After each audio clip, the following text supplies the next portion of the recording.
Welcome back. Now that the book is laid out, you're going to listen to the AI to determine how each chapter sounds. So if you click on the first chapter, and then you click on continuous narration so that you can hear it, if you click the play button, you'll be able to tell if the AI is reading properly. What you'll need to do is to place your cursor inside, and you'll then need to click the play or narration button. Introduction.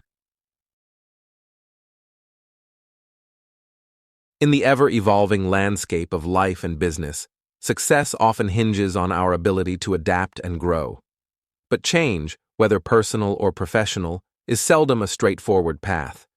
It's here that frameworks come into play. And you can see already that we probably have an adjustment that we need to make. So what we're going to do is we're going to make an adjustment. We're going to make a slight adjustment, and we're going to start the process again. Introduction.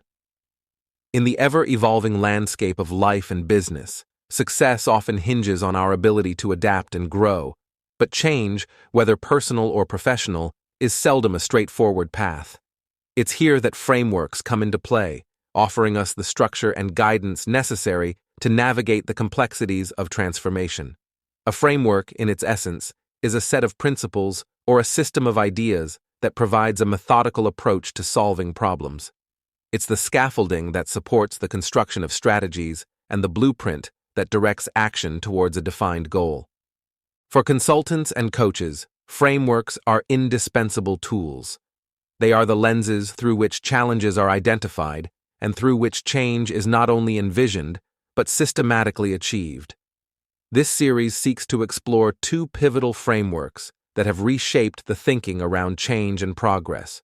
The immunity to change approach, developed by Robert Keegan and Lisa Laskow-Leahy, and the theory of constraints, TOC, a process improvement system conceptualized by Dr. Eliyahu M. Goldratt.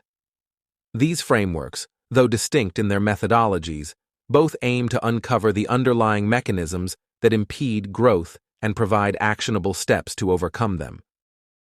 And so you will basically go through the same process with each chapter to make sure it is reading according to the way you want it to be read. Once that process is complete, you're then going to go through the conversion process. You will then click on Convert. And you can either convert individual chapters or you can convert the entire project. But for the sake of this video, we're just going to convert one chapter. Once we see that, you'll see what your totals will be and how this will impact your totals for your 11 Labs account. We're going to click on Convert. And we're going to open our download. So as you can see, we now have a download file for our first chapter. And obviously, you're going to need to go through the entire process for your entire audiobook. But 11 Labs can be used chapter by chapter with long documents in order to create an entire volume to be uploaded to your audiobook facility. Okay, so with that, thanks, and I'll see you either in another video or in another course.